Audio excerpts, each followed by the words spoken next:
Novembre 1979. On est au Japon, le froid commence à s'installer, hein. Ouais, ça caille dehors. Dans les rues de Tokyo, d'Osaka, bon, les gens se pressent. Mais alors, dans les salles d'arcade, c'est une autre histoire. Là, c'est la chaleur. Ah oui, la chaleur des néons, des écrans, et puis la foule, quoi. Tout le monde agglutiné autour des bornes. C'est un peu les nouveaux refuges modernes, en fait. On oublie la grisaille, on s'évade un moment. Tout à fait. Et pendant ce temps, la culture japonaise, elle vibre. Galaxy Express 999 au ciné, ça marche toujours du tonnerre. Incroyable, ce succès. Et à la télé, il y avait Gundam, non? Qui démarrait, c'est ça? Exactement, Mobile Suit Gundam. Bon, début un peu timide apparemment, mais ça commence à accrocher. Les premiers fans hardcore sont là. Ils sentaient peut-être pas que c'était le début d'un mythe, mais bon. Et côté manga, ça bougeait aussi. La New Wave. Ah oui, pleine effervescence. Les jeunes auteurs qui tentent des trucs, qui expérimentent. Ça foisonne. C'est intéressant ce contraste.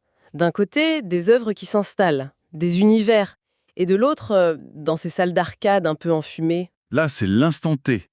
La partie en cours, le high score à battre, le duel face à la machine. C'est ça, une concentration totale sur le présent. Juste avant, les grandes révolutions qu'on connaîtra dans les années 80. Et c'est là-dedans qu'on va plonger aujourd'hui. C'est exactement ça. Notre guide, c'est une pépite, le numéro 130 de Game Machine. C'est un magazine pro japonais. Daté du 1er novembre 1979, une vraie fenêtre sur ce moment précis. Voilà, on va voir ce qui se passait chez les grands noms, Sega, Taito, Namco, Nintendo, et les autres aussi. Ok. L'idée, c'est de décrypter un peu le tendance, les jeux qui faisaient le buzz, les stratégies des boîtes, peut-être quelques anecdotes. Juste avant que tout explose vraiment dans les années 80. C'est ça, la mission. Parfait. Alors, ce numéro 130 de Game Machine, il commence comment? Quelle est l'ambiance générale? Il s'ouvre avec un édito qui donne bien le ton. Toute l'industrie a les yeux tournés vers Tokyo. Ah oui. Pourquoi Tokyo? Parce qu'il y a le 17e Ham Show qui se prépare. C'est le grand salon pro japonais, au Harumi International Trade Center. Le rendez-vous de l'année, quoi. D'accord. Mais il regarde aussi ailleurs, non? L'international. Oui, l'édito le dit bien.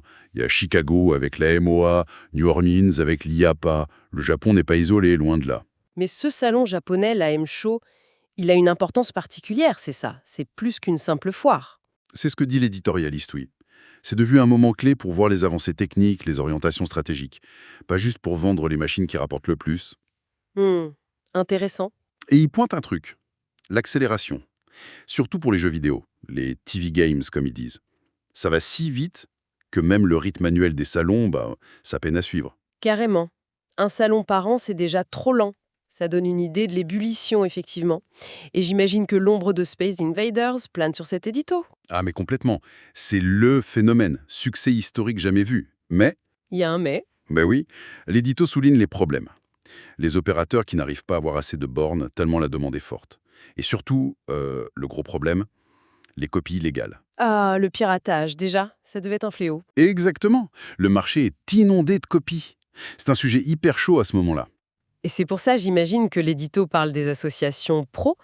La JA, la JU, elles essaient de mettre de l'ordre. C'est tout à fait ça. La JAA, c'est plutôt les gros fabricants, distributeurs.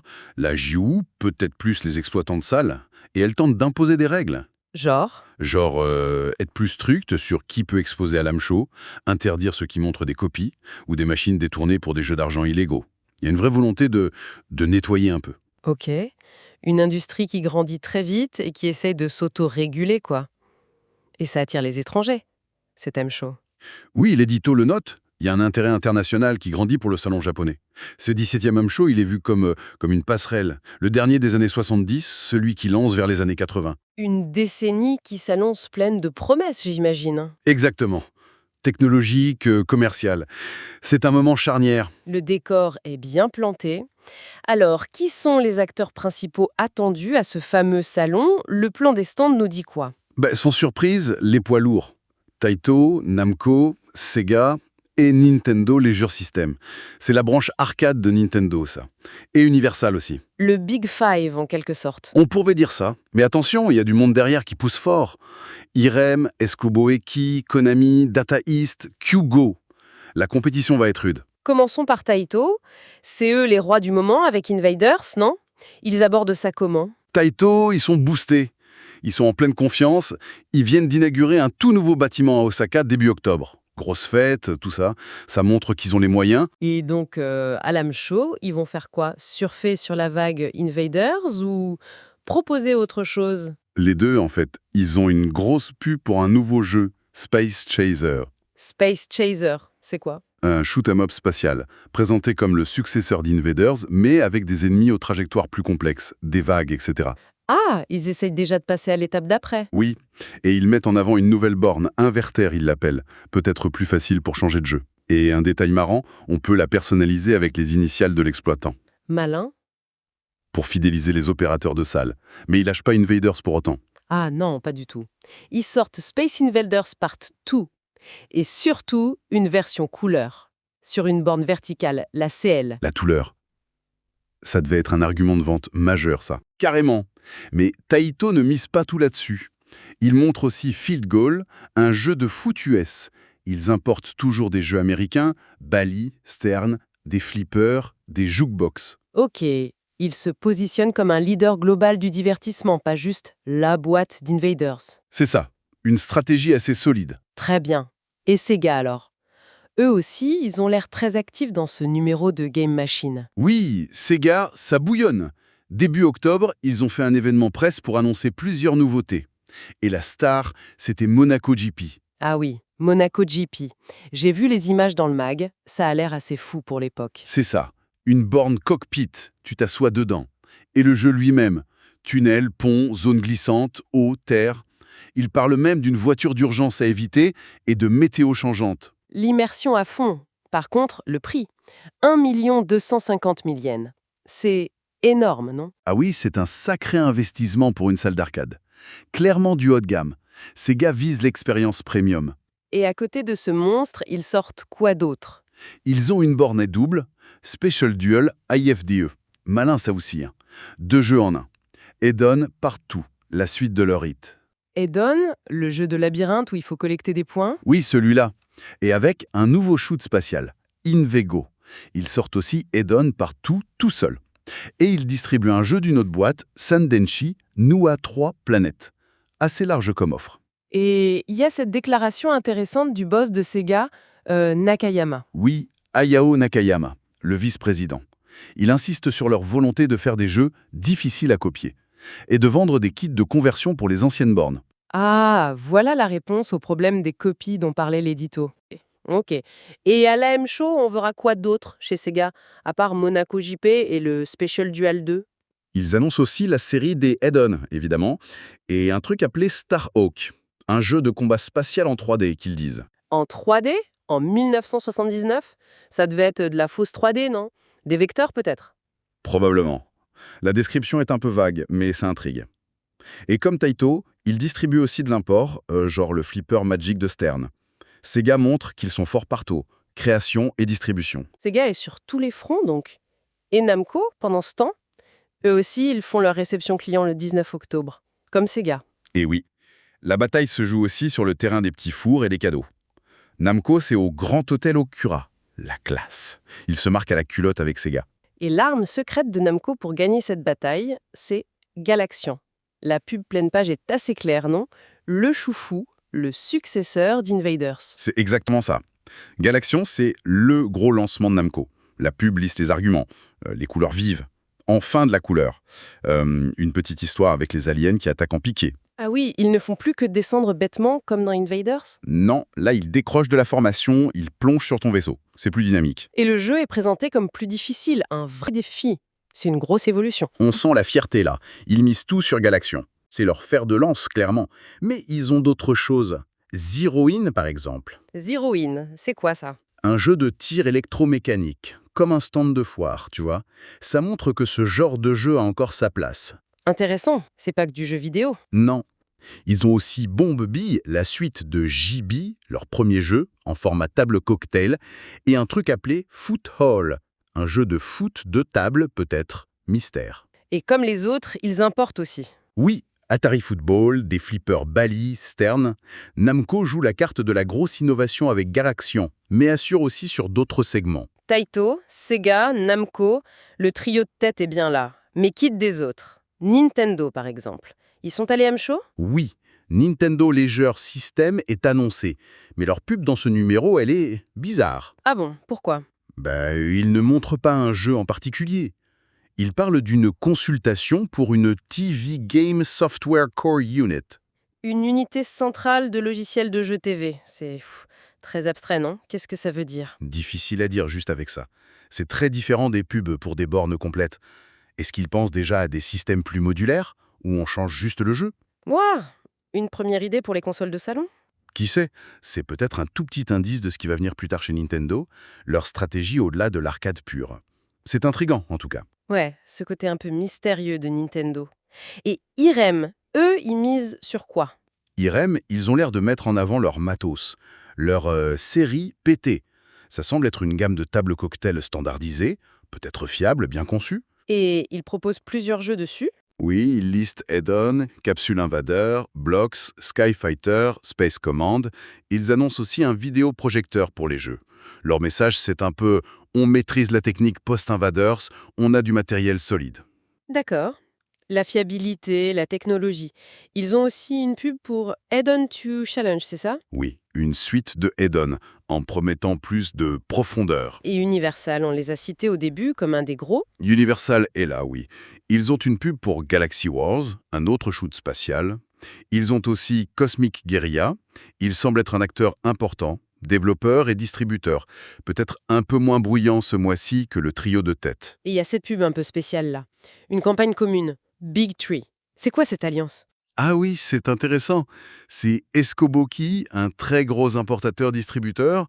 Leur liste de jeux est longue comme le bras, qui s'associe avec Data East et une autre boîte, Chess to Telly. Et ils font la promo de quoi ensemble?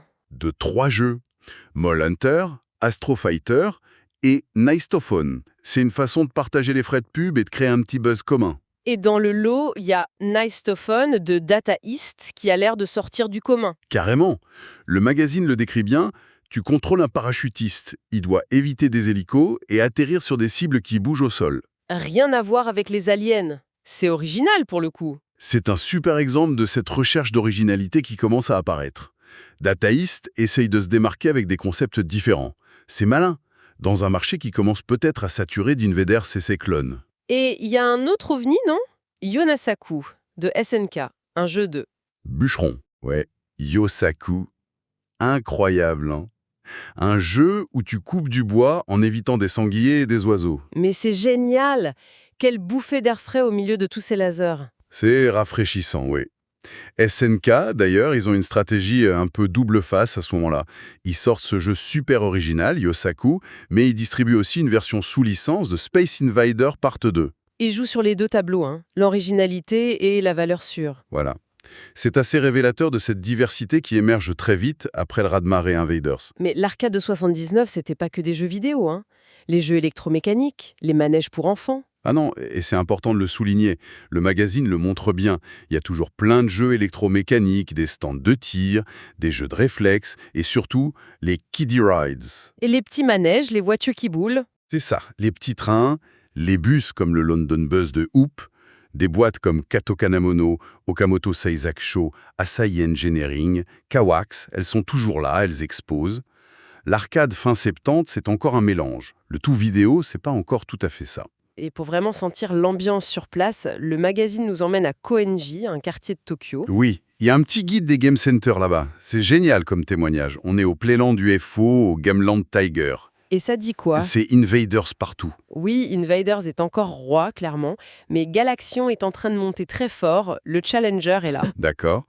Et un truc intéressant que l'article note. Oui, l'absence quasi totale de jeux de médailles, les Medal Games, dans ces salles précises de Koenji. C'est bizarre ça, non? Parce qu'on voit plein de pubs pour des jeux de médailles dans le même magazine, pour l'Amsho justement. C'est une bonne remarque. Peut-être que ces jeux de médailles, on les trouvait plus dans d'autres types d'endroits. Moins pour les jeunes, les étudiants qui fréquentaient les salles de Koenji? Possible. Ces salles de Koenji, c'était peut-être plus orienté action, jeux vidéo pur. Ça donne une image vivante de la salle d'arcade de quartier. Ouais, un lieu de vie, avec ses habitués, ses horaires d'ouverture super larges. Et il y a cette anecdote géniale dans une petite brève. Une conversation surprise dans un café à Shinjuku. Ah oui, celle-là, elle est parfaite. Un type qui dit à un autre Quoi, tu joues encore à Invader, mais à Galaxian maintenant? Ah ah, déjà has-been Invader. Presque. Et le gars ajoute, bon ça coûte cher par contre. Ça montre deux choses. La vitesse folle à laquelle les nouveautés arrivent et sont adoptées par les joueurs. Et que le prix des parties sur les nouveaux jeux, c'était déjà un sujet. Voilà. L'obsolescence programmée version arcade 1979. Incroyable. On a parlé des jeux, des fabricants, des joueurs, mais pour que ça tourne, tout ça, il faut, des trucs pratiques. Oui, et le magazine n'oublie pas ça. Il y a des pubs pour les monnayeurs par exemple. Asahi Seiko qui vante la fiabilité des siens. C'est crucial pour un exploitant. J'imagine, oui. Si le monnayeur coince, C'est la cata. Et pareil pour les changeurs de billets. Il y a une pub pour la marque Bonanza. C'est moins sexy que Monaco GP, mais sans ça, la salle ne tombe pas. c'est clair. Bon, je crois qu'on a une bonne vision de ce qui se passait en novembre 1979 grâce à ce numéro, si on devait résumer l'état des lieux. Mais c'est une industrie en ébullition, clairement, presque en surchauffe. L'ombre d'Invaders est immense, c'est encore la référence absolue. Mais ça pousse fort derrière pour proposer autre chose. Exactement, la couleur arrive en force.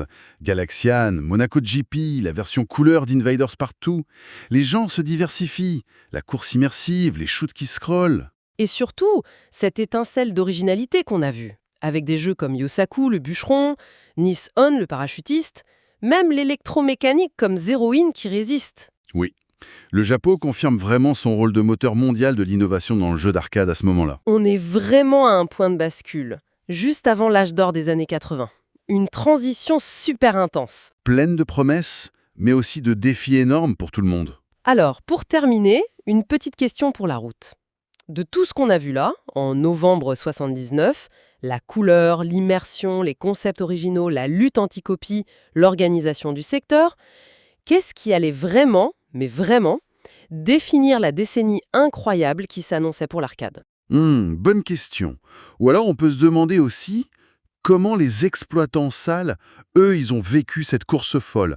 Devoir investir sans arrêt dans le dernier truc à la mode comme Galaxian, en sachant que la machine achetée 3 mois avant valait déjà plus grand-chose. La pression devait être énorme, non? Un pari constant. Deux excellentes questions pour réfléchir à cette époque charnière. Un vrai tourbillon bien capturé par ce numéro de Game Machine.